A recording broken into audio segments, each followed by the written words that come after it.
Bonjour à toutes et à tous et bienvenue dans ma nouvelle vidéo. Donc aujourd'hui je suis super contente de vous retrouver après quelques semaines d'absence. Donc j'étais partie en vacances en fait en France pendant 2 semaines.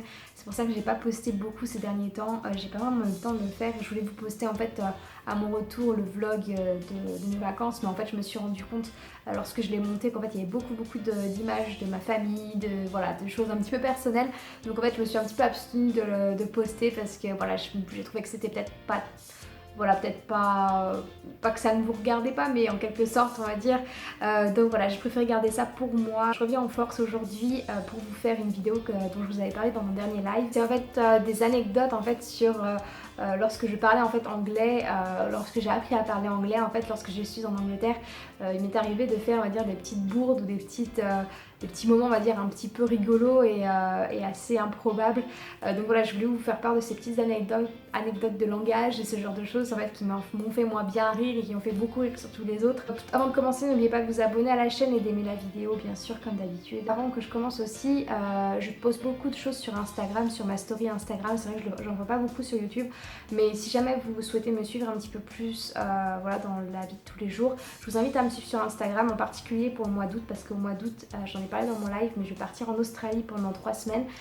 Donc voilà, si jamais ça vous intéresse de voir un petit peu le voyage, comment ça se passe et tout, n'hésitez pas à venir me suivre sur Instagram. C'est romy-into-the-world. Mais voilà, vous trouverez tout en barre d'infos, il y a toutes les références et tout, donc n'hésitez pas à venir me suivre si ça vous fait plaisir. Bon, on va commencer tout de suite après cette très longue introduction. La toute première chose qui m'est arrivée lorsque j'étais en Angleterre, quand je suis arrivée, ça faisait à peu près 1 an que j'étais en Angleterre, et en fait je travaillais à cette époque là dans un petit magasin. En fait j'étais assistante manager dans un petit magasin, et en fait un jour en fait, j'ai entendu Tim, il disait en fait en gros qu'il n'avait pas envie de faire ça en fait. Donc en fait il disait I can't be arsed, et en fait quand vous dites I can't be arsed, apparemment c'est pas du tout poli de dire ça. Voilà, mais ça veut dire en gros, vas-y, j'en ai marre, voilà, ça me saoule, enfin voilà, un truc comme ça. C'est un petit peu ce type de traduction. Et moi, je pensais que ça voulait juste simplement dire, bah j'en ai marre, enfin, ouais, voilà, j'ai pas envie, mais en quelque sorte d'une manière, on va pas dire impolie. Et en fait un jour mon patron en fait m'a demandé, donc, du petit magasin, m'a demandé de faire quelque chose, et moi en fait je lui ai répondu I can't be arsed. Et il m'a regardé avec des grands yeux et il est parti, et j'ai pas compris pourquoi il m'avait regardé comme ça et qu'il était parti après avoir dit ça.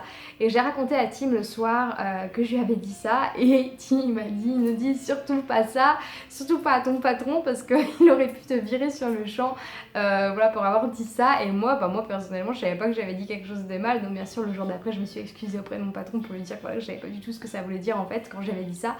Et bien sûr il a rigolé parce qu'il avait compris que j'avais pas vraiment pensé que ce que j'allais dire était pas bien. Mais c'est vrai que ça m'a beaucoup surpris de m'entendre dire ça en fait, parce que c'est vrai qu'on s'attend pas du tout à entendre ça dans la bouche d'une employée. Enfin voilà. Donc voilà, c'était un premier moment assez embarrassant et assez rigolo aussi en même temps. Autre chose qui est arrivée récemment, donc en fait on était en train de discuter avec le père à Tim. En fait le père à Tim est vitrier, enfin voilà, il s'occupe de faire des petits boulots chez les gens, il a sa petite entreprise, et en fait il racontait une histoire en fait comme quoi il était allé voir qu'il était allé réparer quelque chose chez quelqu'un et qu'il a vu ce qu'il appelle une old deer. En fait old deer ça veut dire littéralement un vieux daim, une vieille biche ou quelque chose comme ça. Et en fait, moi en fait, je suivais la conversation, mais je suivais à moitié, et d'un coup, j'entends qu'il dit old deer, donc en fait il avait vu une vieille biche, enfin quelque chose comme ça. Et moi je lui dis mais comment ça vous avez vu une vieille biche chez une dame? Enfin je comprenais pas en fait pourquoi il disait ça. Alors qu'en fait, old deer c'est aussi une expression pour appeler une dame ou quelqu'un, enfin voilà. C'est une expression en fait français, je sais pas trop comment on peut traduire ça, mais c'est vrai qu'en anglais ils aiment beaucoup se donner des petits surnoms style duck, ils appellent quelqu'un my duck, ça veut dire mon canard, mais c'est amical. Pareil, ils peuvent dire old deer, my dear, dear c'est ma chère aussi, c'est ma biche, donc voilà. Mais moi je pensais qu'il avait vraiment vu une vieille biche chez une dame, et au départ je comprenais pas, je me disais mais Paul, enfin c'est le père à Tim qui s'appelle Paul, je me dis Paul mais où est-ce que vous avez vu une vieille biche chez une dame, mais elle était où dans le salon? Enfin moi je commençais à partir dans mon imagination, j'étais partie comme quoi il avait trouvé une vieille biche dans le salon d'une dame. Et en fait pas du tout, c'était pas du tout ça, c'était simplement parler à une vieille dame, à une vieille biche. qu'il avait appelé All Dear, mais en fait c'était pas du tout ça, donc on s'était parti dans un très très grand fou rire, c'était très très embarrassant, très rigolo pour moi, en tout cas moi j'étais un petit peu embarrassée, mais ça m'a fait beaucoup rire. Autre chose que j'ai fait en fait lorsque j'étais tout juste arrivée en Angleterre, je venais de rencontrer Tim en fait, et j'arrêtais pas de dire, au lieu de dire, vous savez en anglais on dit looking at, donc ça veut dire en train de regarder, et ben je ne sais pas pourquoi, mais je disais toujours look at ing. En fait le ing, je le mettais pas avec look, mais en gros je disais look at ing au lieu de looking at, ce qui est complètement faux, et j'ai dit cette phrase, enfin ce morceau de phrase, pendant peut-être 1 an et demi, je disais look at ing au lieu de looking at, et pourtant Tim me reprenait souvent, mais pour moi je sais pas pourquoi je disais look at ing. Alors n'allez pas me demander pourquoi, c'était complètement idiot. Quand j'y pense, c'est complètement idiot, mais voilà, je disais ça, et puis bon, c'était un petit peu embarrassant aussi, voilà, quand les gens, en fait, quand je disais look at ing, ils me disaient quoi, elle dit quoi la fille et tout, enfin ouais, c'était un peu bizarre. Un jour, on était avec Tim, encore Tim, donc mes aventures sont très souvent avec Tim de toute façon, c'est lui en fait qui m'a appris à parler anglais, donc voilà, c'est mon professeur d'anglais, donc c'est grâce à Tim que je parle anglais, et c'est à cause de lui que je dis beaucoup de gros mots, parce que monsieur dit beaucoup de gros mots. Donc, et maintenant il m'engueule parce que je dis des gros mots, mais c'est lui qui m'a appris l'anglais, il avait qu'à pas me les apprendre, c'est ce que je lui dis. Et donc un jour on était avec des amis à lui dans un pub et tout, et puis on allait boire un coup, et d'un coup tout le monde dit cheers, cheers, et en fait cheers qui s'écrit C-H-E-E-R, cheers ça veut dire en fait santé, c'est un peu comme nous quand on trinque, on dit santé à la vôtre, enfin voilà ce genre de choses, et il disait cheers, et moi dans mon esprit j'ai compris cheese. Mais moi je savais pas encore que cheers ça veut dire à votre santé. Moi pour moi cheese, je me dis mais pourquoi ils disent fromage, enfin, je dis, mais puis je commence à leur demander, je dis mais pourquoi vous dites cheese et tout. Et ils commencent à tous se prendre un méga fou rire parce que maintenant en fait moi je pensais qu'ils disaient fromage lorsqu'ils trinquaient. Et en fait maintenant le truc avec nos potes, enfin avec tout le monde maintenant, c'est le truc de quand on trinque on dit fromage en français, parce que je les ai fait beaucoup rire en croyant que cheers ça voulait dire cheese, mais en fait ça se prononce exactement la même chose sauf qu'il y a un R en fait, et il faut prononcer un peu le R, faut dire cheers, voilà, c'est santé, au lieu de cheese qui est le fromage. Et moi je pensais que c'était cheese, cheers, cheese. Il y a beaucoup de trucs comme ça qui me sont arrivés quand les mots se ressemblent beaucoup, c'est très très chiant. Autre chose sur la prononciation, entre beach, qui veut dire une femelle, une pétasse, enfin voilà, beach, vous savez le mot pas sympa, et beach, la beach, la plage. Enfin, je crois même pas, soit je fais même l'erreur lorsque je prononce parce que j'ai toujours du mal avec ces mots-là. Mais en gros, un jour j'étais en train de, je sais pas, je parlais avec la mère à Tim et je lui disais que j'étais allée très souvent, je crois, à la mer quand j'étais petite, et puis je disais voilà, I went to the beach very often, et en fait elle me regardait, mais je voyais elle comprenait ce que je disais, mais je voyais qu'elle tiquait un peu quand même.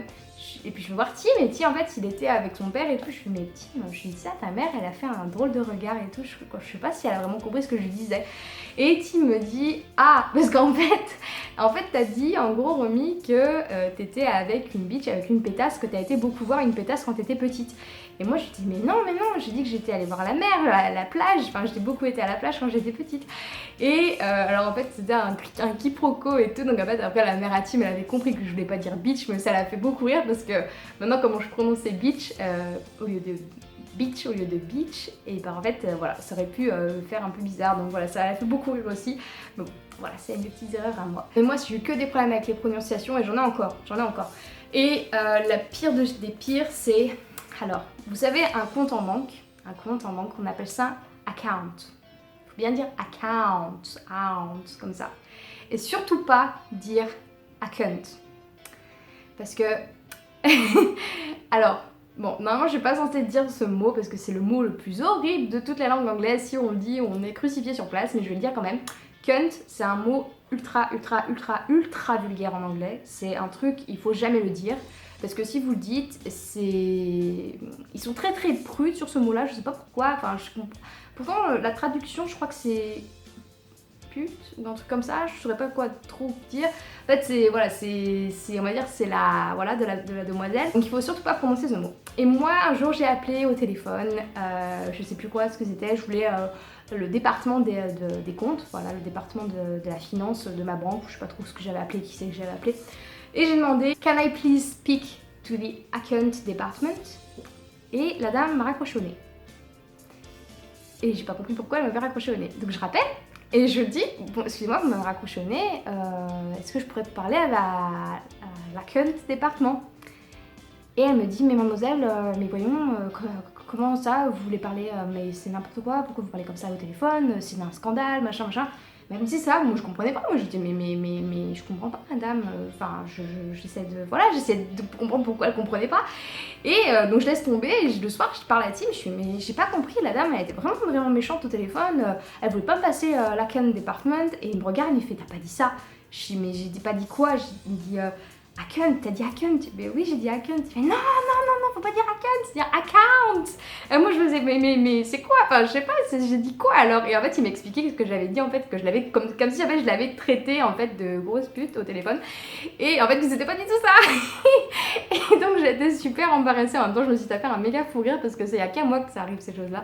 Mais voilà, en gros ne vous trompez surtout pas, si vous voulez parler au compte en banque ou tout ce qui est on va dire la partie financière d'une entreprise ou peu importe, vous dites account et pas account, parce que sinon non ça va pas, voilà. Je crois que ça c'est la pire histoire qui m'est arrivée. Dernière chose aussi, dernière petite anecdote, c'est au travail, donc à mon travail actuel en fait.